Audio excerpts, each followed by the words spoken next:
Yo, Wrestling Paradox Podcast. What's up, Chris? What's up? How'd you enjoy the show this week? I didn't think it was that bad. You didn't think it was that bad? You know how I No. feel? I feel like I'm fucking done with this stupid ass fucking show every fucking week. MJF has become a fucking character on the show. He's become a joke. He went from the greatest heel in AEW, the top heel, the best thing going, the best talker since fucking I honestly I put The Rock and The Miz is really good too. MJF is right there. Are you fucking kidding me? And Cody, I'm fucking losing it here, Chris. I'm fucking losing it here. 5 weeks. If this happened in 6 months, give 4 months. If this happened in 4 months from now, I'd be okay with it. Okay, cool. He's back. Yep, he won the title. That's cool. 5 fucking weeks. Why even give the fucking title to Brody? Why? Oh, and I got one more for you. You want me to keep going, or are we on a rant? Can I keep going? Keep going. Yeah? All right. Before we even fucking get started, I have a question. What's the number one thing people say about Vince McMahon? He's lost touch with characters, right? Mm-hmm. Yeah? Okay. So, can I ask you a question? Sure. What's Mox right now? Where is Mox on the card? He wasn't on the card. No, I'm saying where is Mox on the card? He's a champion, correct? Oh, yeah. Okay, he's a champion. He's the main event. He is what headlines the shows, what headlines pay-per-views. People pay to see Mox. Mm-hmm. Can I ask you a question?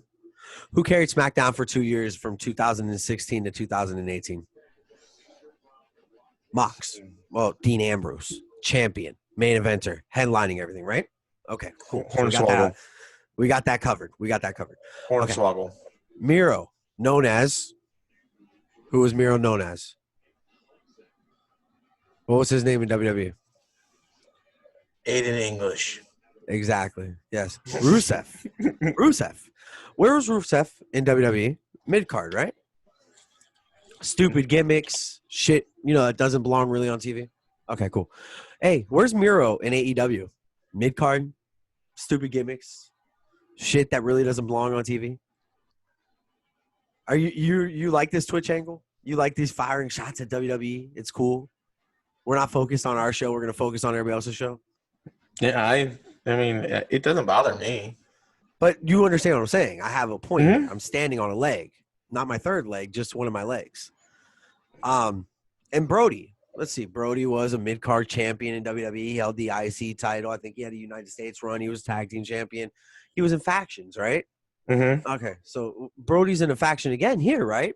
In AEW. And he's mid-card title. He's leading the mid-card. He's got a faction. That right? Mm-hmm. What the fuck are they doing different than WWE? Why is all this bitching about Vince McMahon losing touch with characters? They're doing the same exact fucking thing. Fuck, man. This show pissed me off this week, Chris. I was not excited. I was excited going in. I love the ending with Jericho. I thought Jericho did great things throughout the show. I liked the touch-ins with the videos. That was cool. But fuck, man, this card fucked me up. Mm-hmm. Yep. So go ahead. Start it up, buddy. Let's hear what you got. Hold on, I just sent you something. I want you to see it. No, sir. I am just in a bad mood tonight. The only thing that's making me happy this week is my number 7 Miami Hurricanes right there on the pants for you. They're going to beat the number 1 Clemson Tigers this week.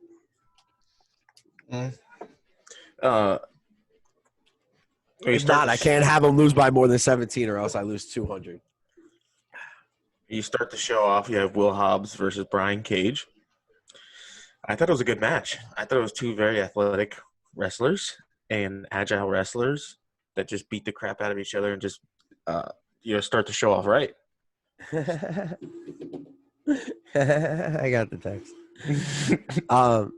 No. Back up.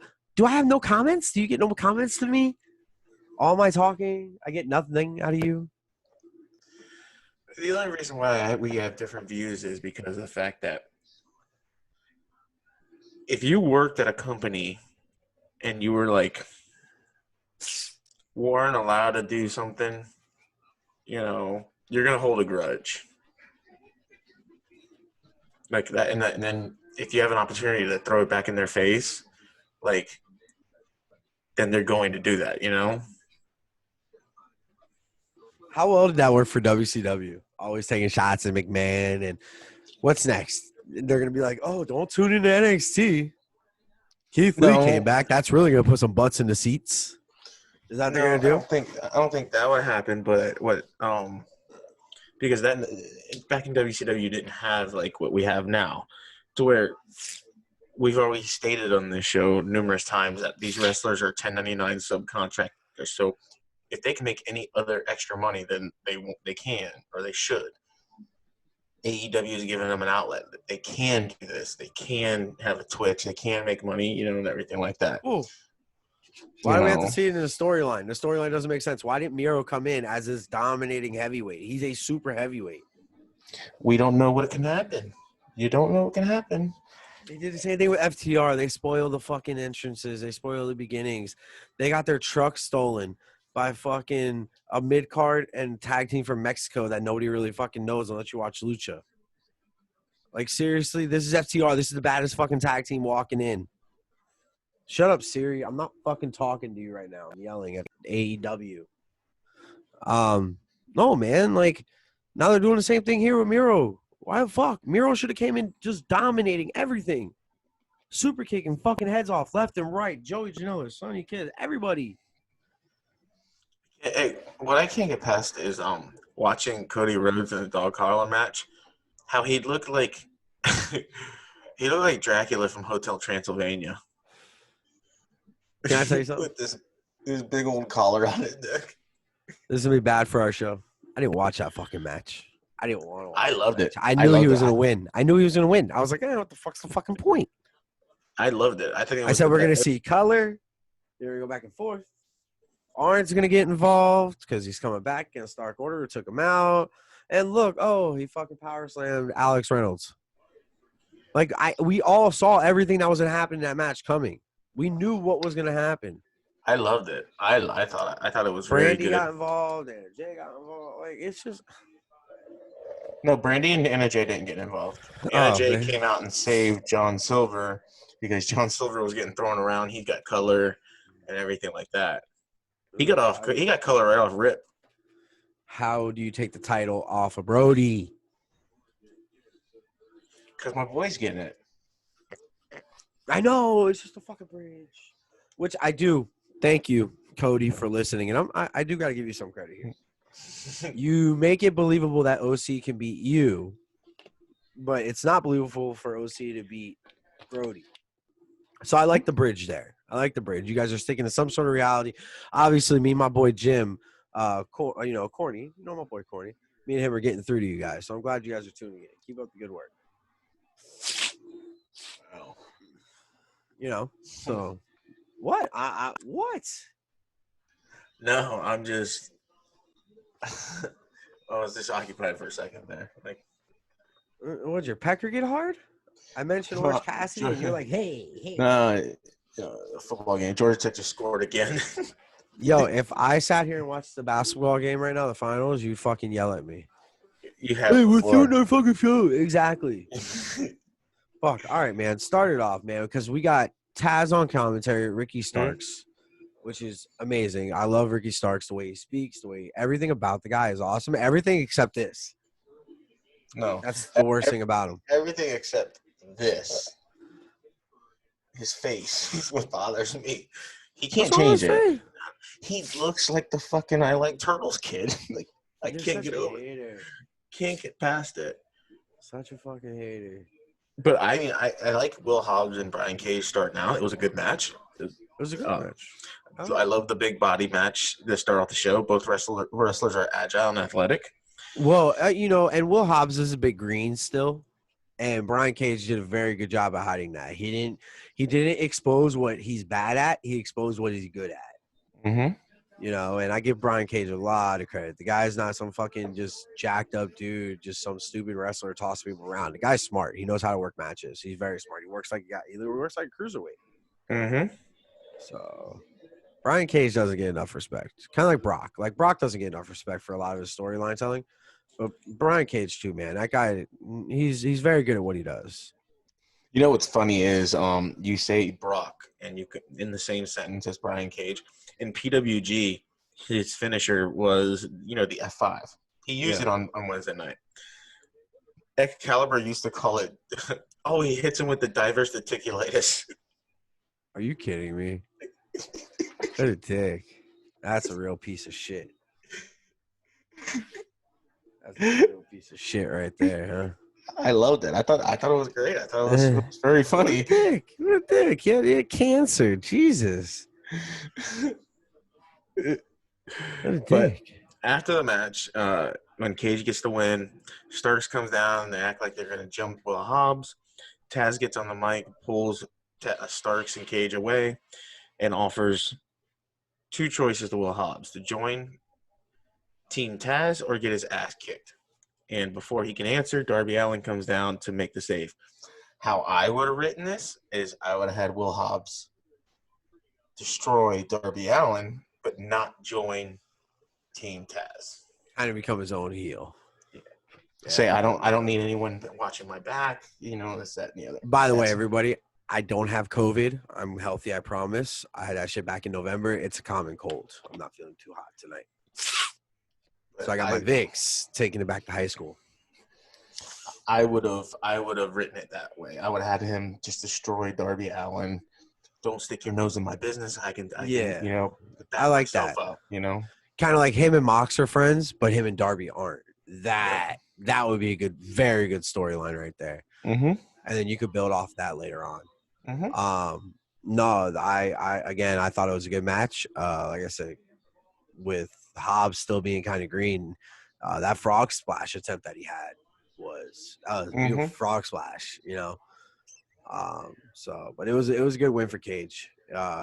They said it was the first time the FTW belt was being defended in like 21 years. Didn't he defend it on Dark not too long ago? No. Does Jim Ross not consider Dark a real show? No, he didn't. No, he said on TV. I thought he defended it, but I may be wrong. No, okay. On TV. On Dark is on YouTube. Gotcha. Oh, okay. Oh, okay. So he admitted that it has been defended before in 21 years, but not on TV. Yes, that's what he said. Because Excalibur corrected him, and he said, "Oh yeah, my apologies." Yeah. All right. So no, good match. I like your storyline idea. There you go, man. I didn't just start watching wrestling on Wednesday night. Chris might be writing some other storylines for some other promotions around here, sir.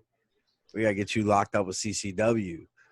Speaking of Championship Coastal Wrestling, Coastal Championship or Coastal. Sorry, sick, common cold, night flu or night cold, night quill. There it is. They're hosting their event. With that girl. I went to high school with that girl. They're hosting their event, Hardcore Halloween Heaven. Mm-hmm. And it's gonna be Sabu versus Alex Ocean. You're gonna see Botavian, Cha Cha Charlie, Will Austin, Agony, Vinicius. We will be in the building ourselves as well. You will be there via Zoom this way, and I will be there live doing some interviews. So that's gonna be kind of cool. We'll have some merchandise up for sale there.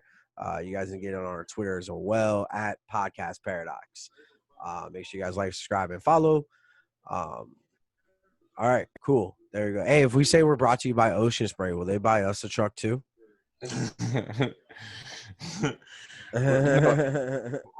No, we're sponsored by. We're brought to you by Nestle Pure Life. Yes, Nestle Pure Life. Yes, and Kirkland. Never leave home without her. What I do have to say about this show is I love. I'm so sorry. Pharaoh, this Tuesday, don't forget. Special guest coming on. We got an interview this Tuesday. We're still on, right? He's excited. Yep. Santa. Fuck Go back. All right. Sorry. Oh, this week, what I did like is I liked all the promos. All the promos meant something. Oh, yeah, for Jericho. No, not even just that. Just the promos themselves. Oh, Like this next one, the promo for Lance Archer versus Mox. yeah, yeah, I yeah, yeah, yeah. really like that. It told a story, and then later on, the Mox one for Lance Archer told a good story. Yeah, no, it definitely told a good story. No, yeah, I did like that, and they were touching base on like the one thing WWE doesn't do is acknowledge companies outside WWE. If it didn't happen in WWE, it doesn't exist. And with this Lance Archer promo, it was talking, or was it the Mox promo? One of them. They were talking about their past. That was Mox. He was talking about New He was Japan. in that New Japan, Wrestle Kingdom, right? Mm-hmm.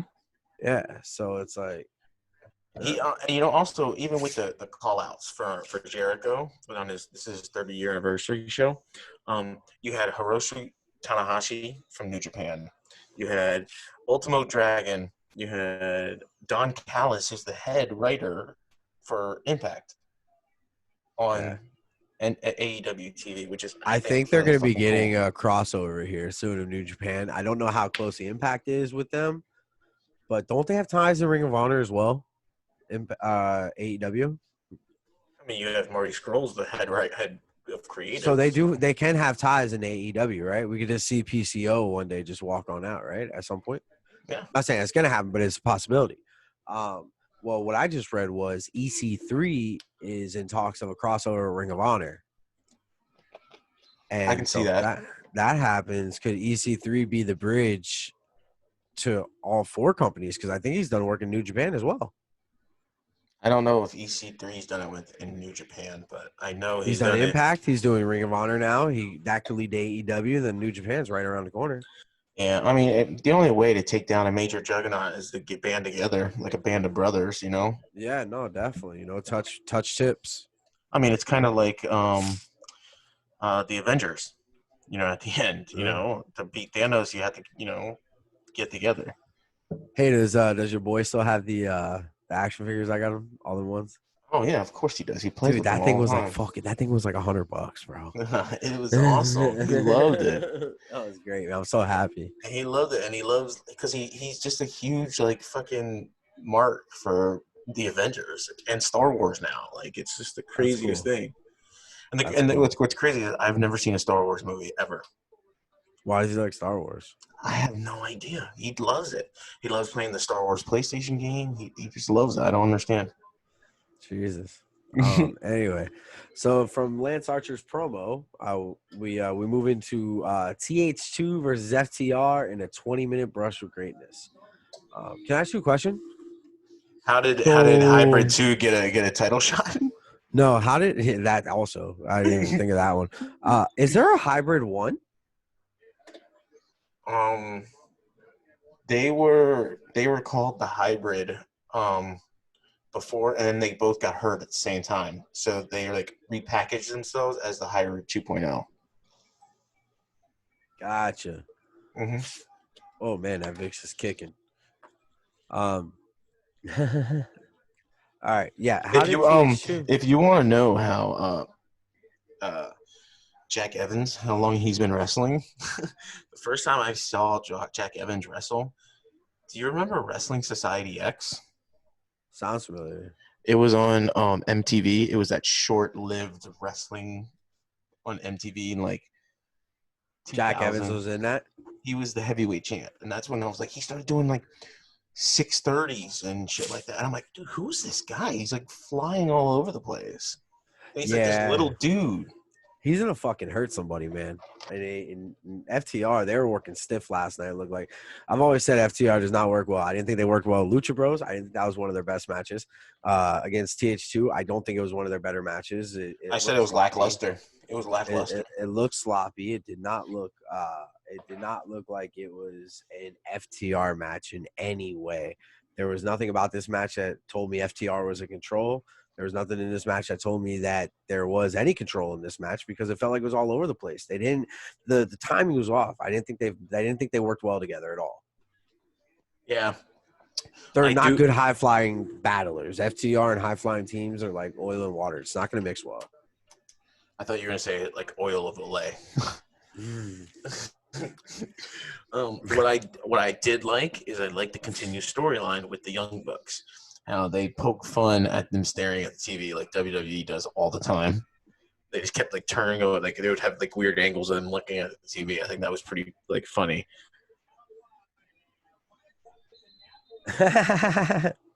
Sorry, we're on a delay. Oh, I had a yellow bar. oh, I was like, what? I know he thought that was funny too. I did. My medicine kicked in. I couldn't speak. It was weird. No, they would always do like the Ricky Starks pose. They would just like look at the TV like over their shoulder. Like, I thought it was the fucking funniest thing. Did you think the match looked smooth at all? Because I didn't. I the way Jack Evans came off the ramp on that right side of the ring by the bell, it looked. I don't know. I wouldn't have picked them. You know what? Who I would have loved to have seen them wrestle? John Silver. No, you're close. Evil Uno and Stu Grayson. Ooh, yeah. Evil Uno looks great. He's been moving well. Yeah, have them wrestle because then it would have been a good match. They're not high flyers. They're both can brawl, and everything like that. Still have FTR go over. Do not have them lose the belts, and then you do the kibosh at the end, which I thought was very funny, hilarious actually. Yeah. No, I wasn't a fan. So anyway, but yeah, no, the Bucks. They just kicked the cameraman right in the face, huh? They go, have you been spying on us the whole time?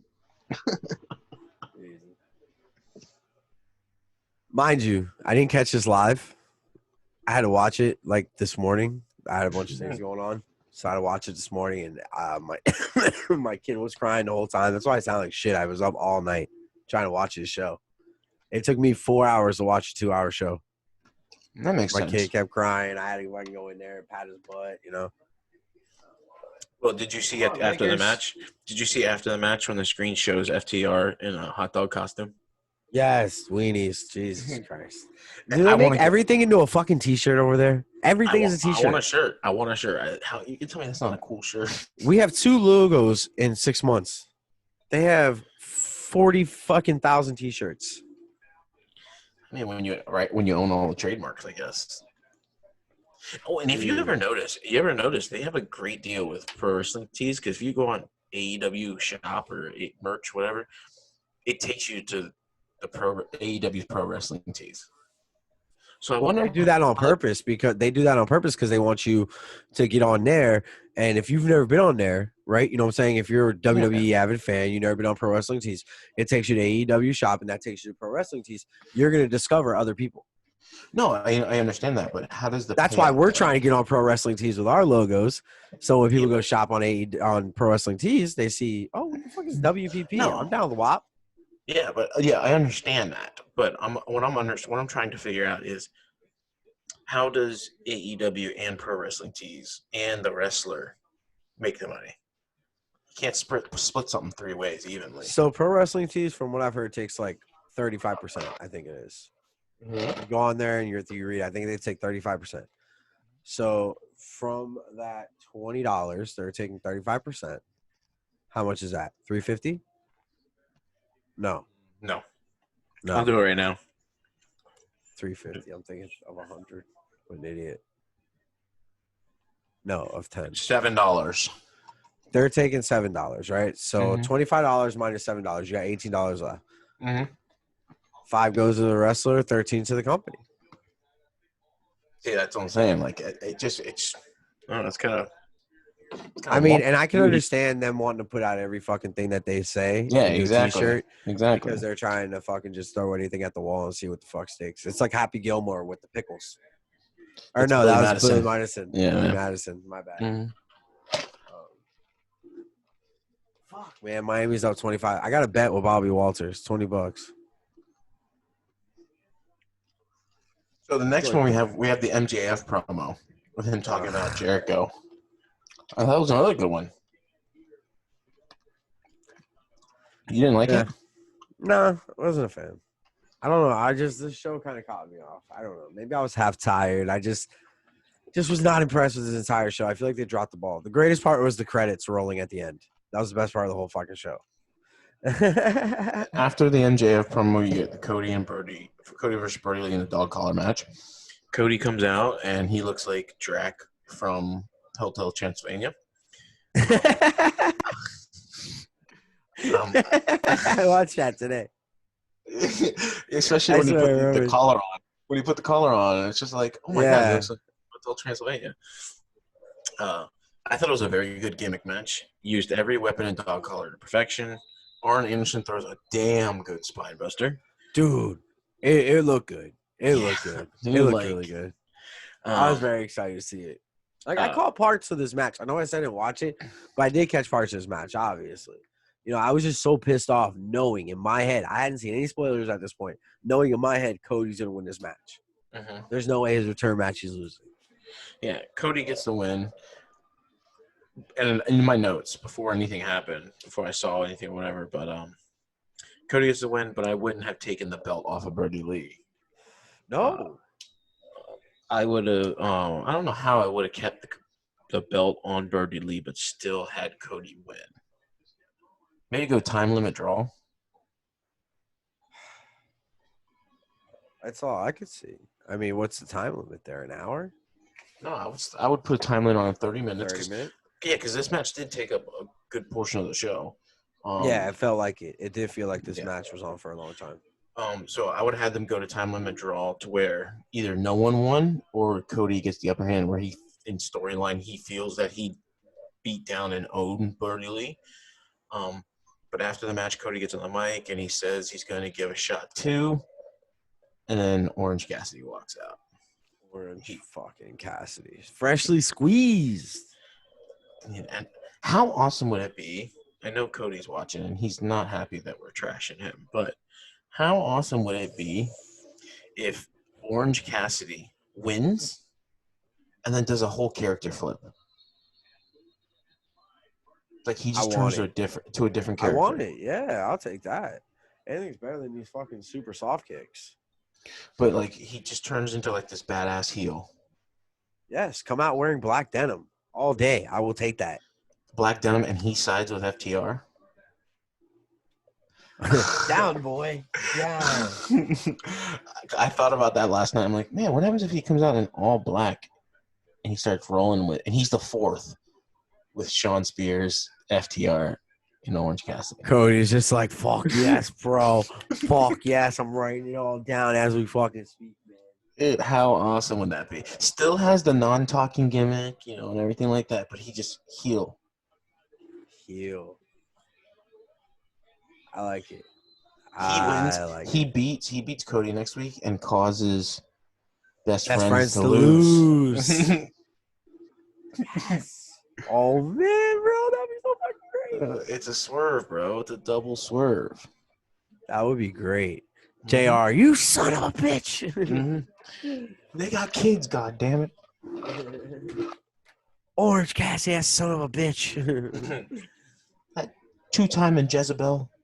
Two-time in Jezebel. What is he talking about? Caitlyn? You go right after that. You go into probably the most boringest match that should have been on Dark. Big Swole versus Serena Deep. Well, hold on.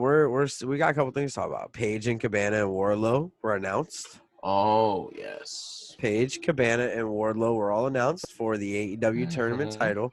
I can see that Paige is going to be in one bracket. Omega is going to be in the other. It will be them in the finals with Omega winning.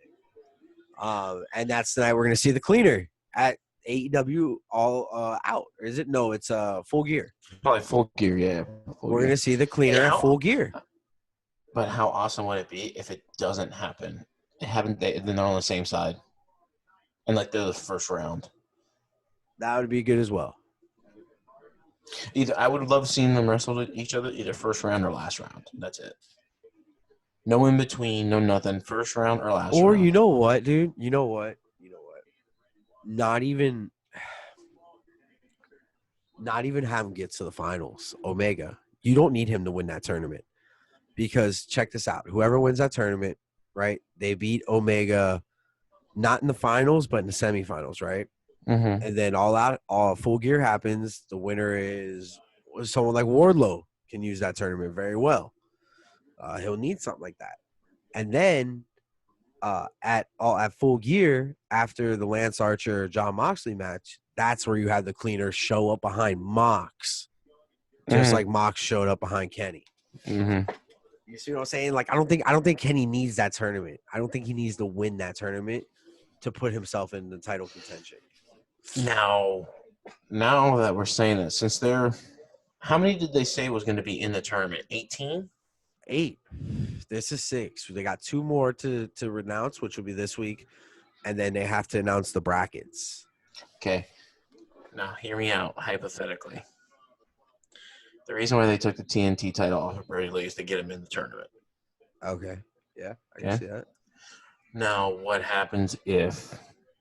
Cabana beats Brody? No. What happens if they get the belt off Cody for him to go in the tournament, not to win, but to go after Brody Lee to cause Brody not to win? Yeah, that would be good. So you have a lot of storylines in that fucking tournament coming in. Yeah. Mm-hmm. You have a lot of storylines. That's how I would write it. Like Cody's just like, yep, I like it. Just like my daddy. Because, I mean, he's already come out and said he'll never wrestle for the title again since losing to Jericho, blah, blah, blah, whatever. But that's not stopping him from getting into the tournament to wrestle for the title. What do you think of someone like Wardlow winning it, though? Would you like that? Could you see Wardlow carrying that? No. Not carrying a title, but carrying that number 1 contender? And then having, like, MJF in his ear, and that's how he turns on MJF? No. Maybe MJF costs him the match, and MJF turns on him? No. What if he's in the finals? MJF costs him the finals. Not the AEW match, but the finals of the tournament. No, that would be a good build-up. I can see. I can't see Wardlow winning the tournament. It's gonna either be Omega or Paige winning it. Okay, so that's what I'm saying. So what if it's Paige and Wardlow in the end, right? They're in the finals together, and MJF causes Wardlow to lose the match over some jealousy or some shit like that, and then you have Paige move on, right? Because then that puts Paige, Omega, and Mox in the title picture. And then you have the Wardlow MJF feud that can carry out a Full Gear into your next pay-per-view. Because then they'll be going at it. That might be a good idea. I like that. Yeah. I don't know. Because you got to get MJF away from Wardlow. It's starting to run dry now. It's feeling not as fresh. I need MJF with a new. MJF is really good at not feuding with people and still having something to say. What happens if you see him turn on Wardlow this Wednesday and he joins Miro and Kip Sabian? MJF does? Mm-hmm. Why? What connection does he have with Miro and Sabian? Because he's already come out and said that he's looking for a new Wolfpack to run with. And isn't there Twitch something about Wolfpack? Well, that and also, that's where you start a feud with Miro, or Miro could be in the tournament, and that's how you start a feud with Wardlow Miro. That would be good. That would be good too. I got so much stuff in this big brain here, dude. CCW is gonna hire you full time after this show. So CCW is like, yo, we're not even booking that match, but we're still writing down the ideas. So. What an asshole. My dog scratches at the door. I open the door in the middle of my show. I open the door. She looks at me and then turns around and walks away. She gave you the finger. What a bitch, yo. You're a bitch. So right after that, after they announced the 3, we get, like I said, the most boringest match. Should have been on Dark. Big Swole versus Serena. Oh, you forgot Omega's interview. Omega had a promo too. Oh, yeah, I did. You're right, I did. What are you doing with yourself right now? Well, the reason why I forgot it, because this was the only promo that I didn't like, and because he kept, stumbling over his words. Like, if he was his first time on camera and he was nervous. Yeah, no, I've always said I don't like the way Kenny speaks. I want him to shut up and just be the cleaner and kill everybody. I actually thought his shirt was pretty cool. I don't know what it was, but it was pretty dope. It looked like a Jaguar head in like, do you remember the old light bright that you used to have as Yeah. kids? That's what it looked like. It looked like a Yeah. Jaguar light Yeah. bright. Now you say, yeah. It looked pretty dope. I'm like, what the fuck? But yeah, now we move into Swole versus Serena. Hey, Chris, what did you think of this match? It's a stooge and a sellout. Dude, Swole, why does she fucking look like a Power Ranger? What is up with that? Why was she dressed in wrestling tights that look like a tuxedo? Dude, I don't fucking. Is she Private Party? Is she their version of that black chick with the long hair? What are you In talking WWE? about? Oh, Monica Belair? Yeah. I don't know. She's like their version of that. So She needs to learn more wrestling moves from her husband, Cedric Alexander. well, he's a fucking dum too. Mm.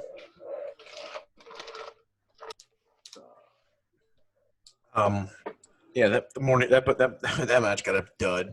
But then you go into the Mox promo, which I thought was very good. Yeah. Very, very good. Yes. Very good. You know why I thought it was good is because it showed like Mox's like humble side. He's like, hey, everyone takes one on the chin. You know, Archer almost, how did he word it? It was actually a really cool analogy. He goes, I almost didn't leave Japan with teeth in my head and my head on my shoulders. I think that was pretty good. That was good, yeah. I can't believe AEW Dynamite's going to be around for a year next week. I know, that's crazy. It feels like it's been flying. Yeah. What's been okay, so what has been your favorite storyline for the first year?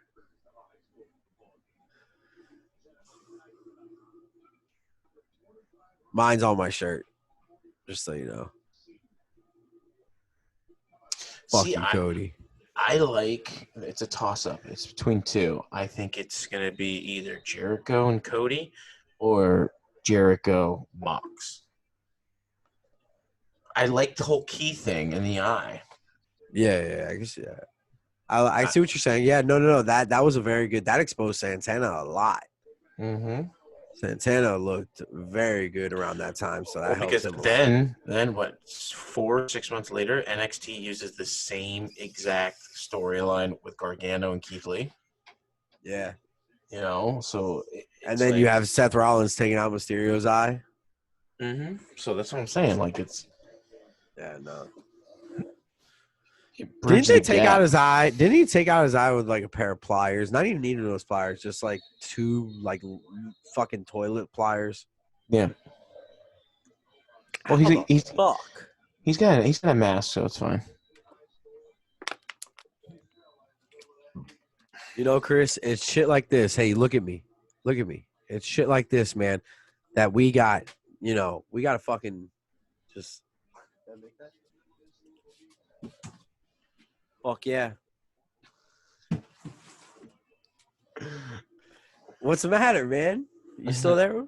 Yeah, I'm still here. I'm just going into this next match, which next match was fucking Sir Pentago. Pentago. It's Pentago the Chaos Project versus Sir Pentago and Luturd. Mm-hmm. Fucking, why is that guy on national television? Going he's 52 headlining. years old. Looks like a crackhead.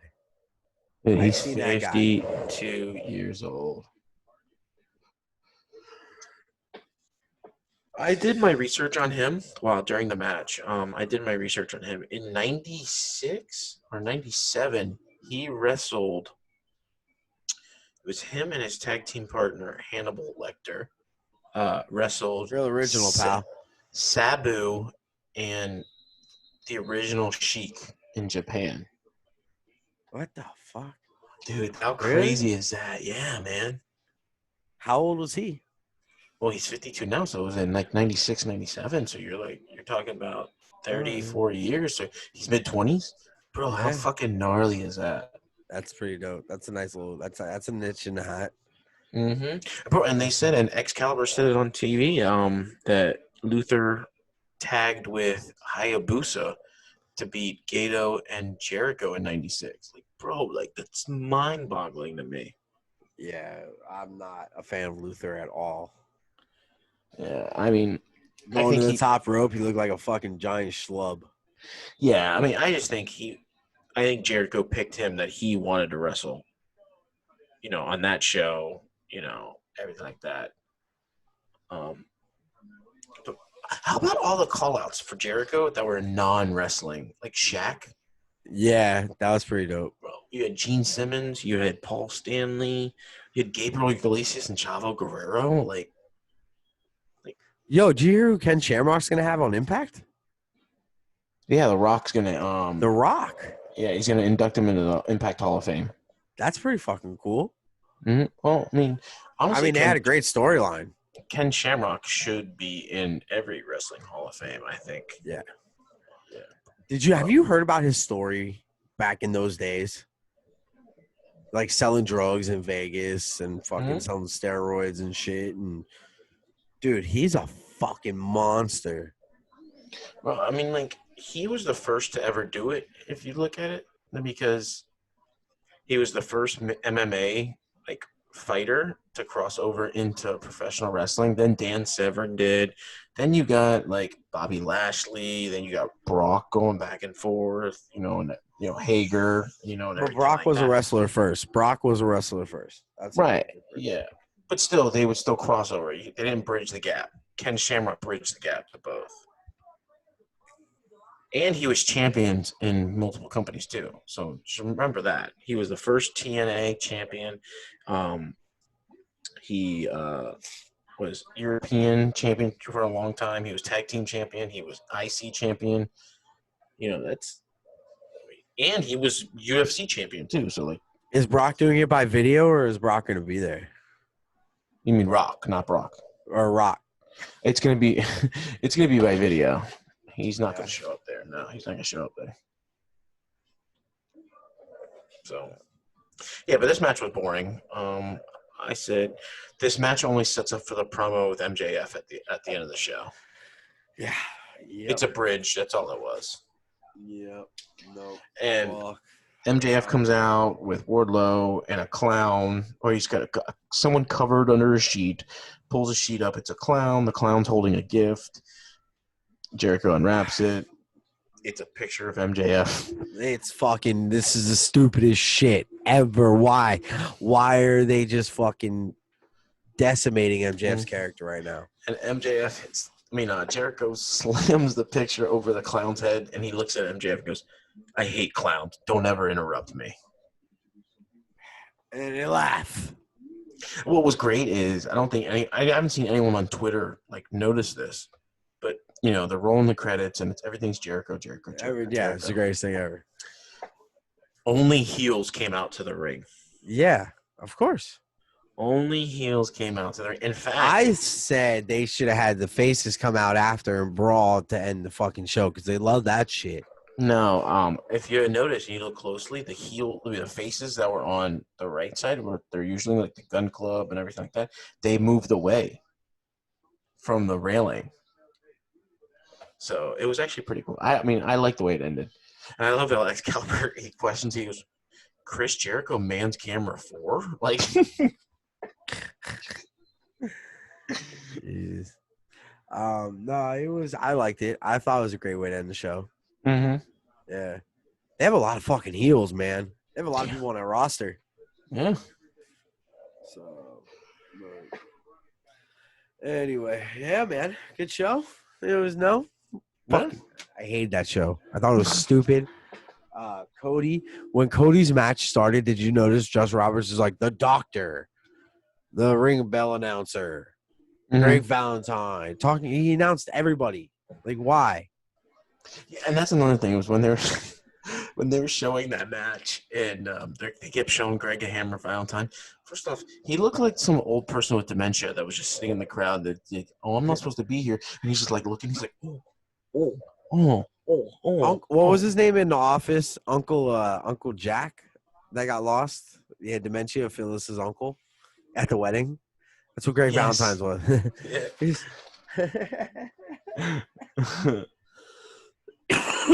Oh man.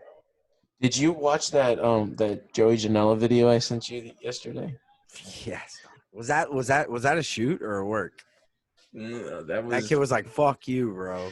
that kid. I mean, if anyone doesn't remember, back in like 2015, 2016, there was this kid that was a huge CM Punk fan, would dress up like CM Punk, put the fucking X's, wrist tape all the way up his forearms and shit like that. And Joey Janela hated him. And Joey Janela wrote this tweet that said, "If you show up to the to the show, I'm going to put you in a trunk and let rabid dogs feast on you." Jesus Christ, bro. What's wrong with that guy? It was the funniest thing. And then Joey Janela at the end of this video was drunk and he was being interviewed by the Boulevard Bullies. And saying, "I'll fuck him up." This interview. Then they asked him, "How'd you get your girlfriend?" And he's like, "Oh, I found her. Found her selling drugs." The craziest thing ever. No, man. I didn't know if that was a work or a shoot. I was like, what the fuck is wrong with that guy, bro? Joey Janela. Yo, every time Brandy posts a picture of him, I'm like, oh, that's still the guy that ran away from Enzo at Blink 182. Like, people don't fucking forget, man. He never responds to me, and they haven't blocked me yet, so I'm gonna keep shooting my shot. Right. I mean, he did with Brandy, so. Yeah, bro. Like, what the fuck, bro? This fucking guy. He lands like this fucking just such a beautiful fucking hot chick. Two of them. And, yeah, two of them. Yeah. And it's like, fucking guy runs away from Enzo Amore, who's 5'1", weighs about the size of my pit bull. Come on, man. Seriously. You ran away, bro. You're like, no. Fuck Christ. And then I'm supposed to believe that you're trying to back down Lance Archer. What the fuck? Yeah. So, Yeah. all right. Where do you rank this entire show on the Thrasher rating? I give it a 3. 3 times 10, 30 years of Jericho. I see what you did there. Yeah. Yeah. So, all right. Well, that's it, Chris. Yeah. Thank you for coming to my TED Talk. Ooh, sorry. Did you have a good time? Yes, I did. Now it's nappy poo time. Nappy poo, huh? Or I might play a little Among Us. I don't know. Among Us? Yeah, you don't play that game? You've never heard of it? No. It's actually a pretty cool game. It's an old game. It's like a 2D bit game, and there's an imposter, which you're the killer. And you're on a cruise ship, and you have to. I mean, not cruise ship. You're on a spaceship, and you have to the crewmates have to fix electrical and shit like that. But the imposters, they have to kill the crewmates, but they have to act like they're a crewmate, and no one knows. And you have to vote people out after each round, and that's actually pretty cool. Well, that shit sounds fucking gay.